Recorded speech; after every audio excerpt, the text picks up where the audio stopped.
Alors, à présent, on va s'intéresser à la dernière partie du programme, c'est British and American English. Ok. Donc, les différents types d'accents anglais, on va les appeler, ou d'accents, ou de dialectes, on va les appeler varieties of English. Ça peut être des sociolectes, donc un parler en fonction de votre classe sociale, ça peut être un dialecte, plutôt localisé géographiquement, etc. Donc, nous, on va se focaliser sur British versus American English. Alors, General American. Dans certains endroits, ça ne va pas être le cas. Les différences vont être un petit peu subtiles. Alors, la première section, ce que vous devez savoir, c'est que l'anglais britannique est rhotique. Donc, en anglais, on va dire rhotic en british et rhotic en General American, British English. Alors, le R, on peut se dire qu'en anglais américain, is pronounced everywhere. Okay. Donc, par contre, il va quand même garder la coloration de la voyelle, donc en modified vowel, de star, vous voyez, star, je me perds avec mon petit stylo, voilà, star. Et tout ce que vous devez rajouter en anglais américain dans la transcription, c'est star. Vous rajoutez le R juste après. En britannique, sport. Donc de sport, la unmodified vowel va devenir sport en General American.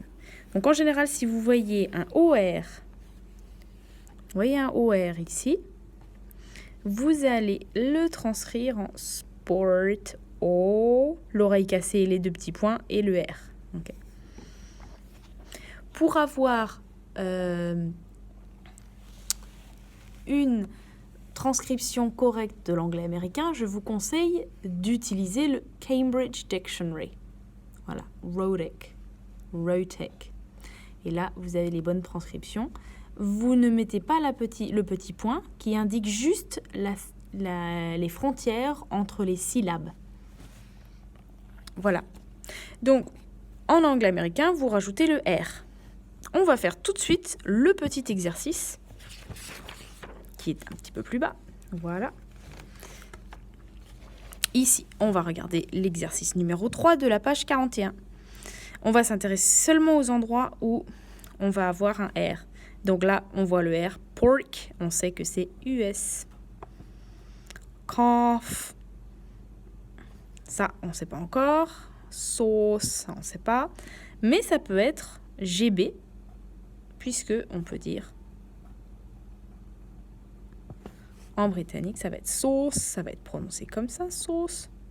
Okay. Et en américain, on va tout simplement rajouter le petit R. Source, sauce. Okay.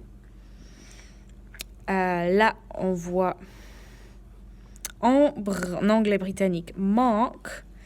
Donc, on a une unmodified vowel. Word. Et en américain, tout ce qu'on fait, on recopie tout, mais on ajoute un petit espace pour pouvoir rajouter notre R. Mark. Ah, là, on a un petit R. On va essayer de faire la transcription. Burn. Alors, en britannique, ça va être le fameux 3. Excusez-moi pour l'écriture. Burn. Et en américain, tout simplement, on va rajouter le fameux R. Vous avez une autre variante aussi qui est celle-ci, qui indique la marque de rhoticité, le R. Parce qu'en général, en fait, le R et la voyelle sont quasiment superposés acoustiquement, les 3/4 du temps. Alors là, washer, ok. Donc là, on a notre petit R. En britannique, ça va être un cheval. Donc on va mettre le marque de stress. Washer, ok.